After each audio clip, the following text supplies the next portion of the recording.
નમસ્કાર દર્શકો, પ્રથમ ન્યૂઝ ચેનલમાં આપનું સ્વાગત છે। રજૂ છે આજના સૌથી મોટા અને તાજા બ્રેકિંગ ન્યૂઝ। ચાલો શરૂ કરીએ આજના મુખ્ય સમાચારો સાથે। પહેલી મેથી એલપીજી સિલિન્ડરના નવા નિયમો લાગુ થયા। સબસિડી અને બુકિંગ પ્રક્રિયામાં ફેરફાર કરાયો। સામાન્ય નાગરિકોને અસર થશે। કોમર્શિયલ એલપીજી સિલિન્ડરના ભાવમાં 50 રૂપિયાનો ઘટાડો થયો। હોટેલ અને રેસ્ટોરન્ટ સંચાલકોને રાહત મળશે। પેટ્રોલ ડીઝલના ભાવમાં કોઈ ફેરફાર નહીં। આજે પણ ભાવ સ્થિર રહ્યા। આંતરરાષ્ટ્રીય બજારના ક્રૂડના ભાવ પર નજર। મોંઘવારીનો મોટો ઝટકો લાગ્યો। એલપીજી સિલિન્ડરના ભાવ ₹993 વધ્યા। સામાન્ય જનતાનું બગડશે બજેટ। આદિવાસી વિસ્તારમાં ઉદયની જેમ પેશી ગઈ છે આમ આદમી પાર્ટી। જો નહીં અટકે તો ખાખી પટ્ટી કોતરી ખાશે અને મનસુખ વસાવાનું નિવેદન બાદ હડકંપ મચી ગયો। ચાંદીના ભાવમાં પણ તેજી જોવા મળી। ચાંદી 90,000 રૂપિયા પ્રતિ કિલોને પાર થઈ ગયો। ઔદ્યોગિક માંગ વધતા ભાવ વધ્યા। મે મહિનામાં 27 મેએ બકરી ઈદની રજા જાહેર થશે અને સરકારી કચેરીઓ અને બેંકો બંધ રહેશે।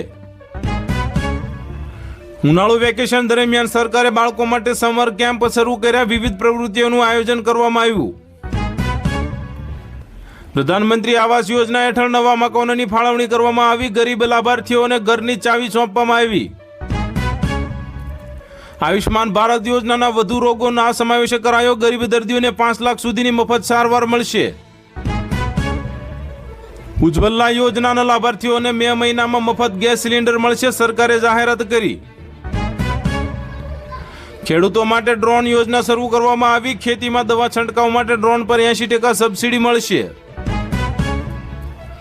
સોઇલ હેલ્થ કાર્ડ યોજના હેઠળ ખેડૂતોને જમીનની તપાસ મફત કરવામાં આવશે। ખાતરનો યોગ્ય ઉપયોગ કરવા માર્ગદર્શન અપાશે। રાજ્ય સરકારે નવી સોલાર પંપ યોજના જાહેર કરી। ખેડૂતોને સોલાર પંપ પર 90% સુધીની સબસિડી મળશે। પાક વીમા યોજના હેઠળ નુકસાનીનો સર્વે પૂર્ણ થયો। ટૂંક સમયમાં જ ખેડૂતોના ખાતામાં વળતર જમા થઈ જશે। ટેકાના ભાવે મગફળીની ખરીદી શરૂ થઈ। હવે ખેડૂતોને 6,377 રૂપિયા પ્રતિ ક્વિન્ટલ ભાવ મળી રહ્યો છે। ચોમાસા પહેલા નહેરોની સફાઈનું કામ પૂરજોશમાં ચાલુ। ખેડૂતોને સિંચાઈનું પાણી સમયસર મળી જશે। ડુંગળીના ભાવમાં કડાકો બોલાયો। ખેડૂતોને પોષણક્ષમ ભાવ ન મળતા મુશ્કેલી પડી છે અને સરકાર હસ્તક્ષેપ કરે તેવી માંગ। આ હતા આજના મુખ્ય બ્રેકિંગ ન્યૂઝ। વધુ સમાચારો અને અપડેટ્સ માટે જોતા રહો તમારા ન્યૂઝ ચેનલ।